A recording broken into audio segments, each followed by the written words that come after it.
Ya Wiki, proyeksi kamu gimana? Tadi banyak yang optimis, berani gitu ya, 2-0 katanya untuk Indonesia. Tapi Ya, kalau parah-parahnya imbang, nggak apa-apa lah. ya kalaupun seimbang ini sudah cukup aman posisinya untuk Indonesia untuk bisa melenggang ke babak berikutnya begitu ya. Oke, harapannya minimal imbang lah ya. Ya. Baik, kita ke indeks harga saham gabungan pemirsa yang berbalik arah ke zona merah mendekati level 7.200 di Rabu 13 November 2024. Ya, pemberat datang dari sektor barang konsumen primer, salah satunya dikontribusikan saham AMRT yang melemah dalam masuk kami 6,35%.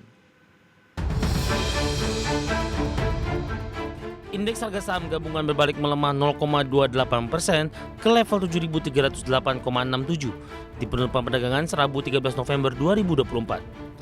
Secara intraday ISG dibuka di zona hijau, bahkan ISG sempat menyentuh level tertinggi intraday di 7.370. Usai menyentuh level ini, penguatan mulai terbatas bahkan berbalik ke zona merah dengan menyentuh level terendah di 7.304.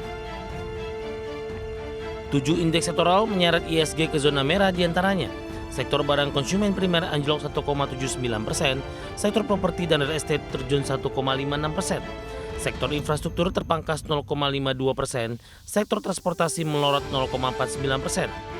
4 sektor masih mampu menguat saat ISG turun, di antaranya sektor teknologi melesat 1,35%, sektor barang konsumsi non-primer menanjak 0,52%, sektor keuangan naik 0,51%.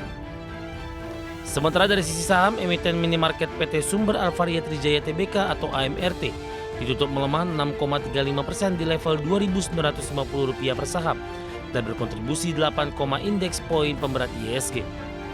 PT Chandra Asri Pasifik Tbk atau TPIA ditutup melemah 2,84% di level Rp6.850 per saham, beratkan ISG di 7,4 indeks poin.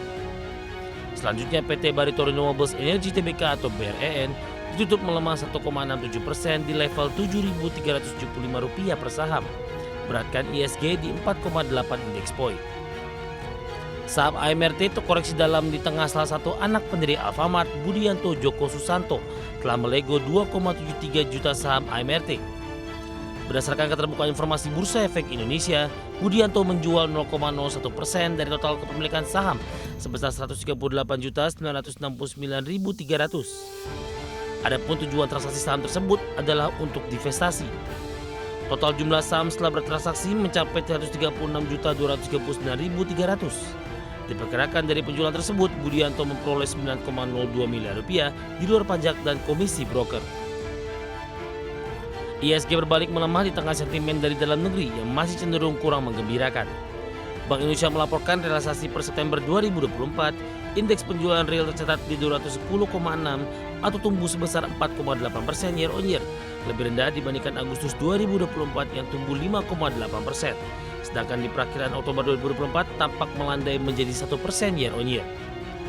Penjualan retail yang lemah bisa menjadi sinyal bahwa konsumen semakin berhati-hati dalam pengeluaran yang berpotensi memperlambat konsumsi domestik, komponen utama yang menopang produk domestik bruto Indonesia. Dari berbagai sumber untuk Adex Channel.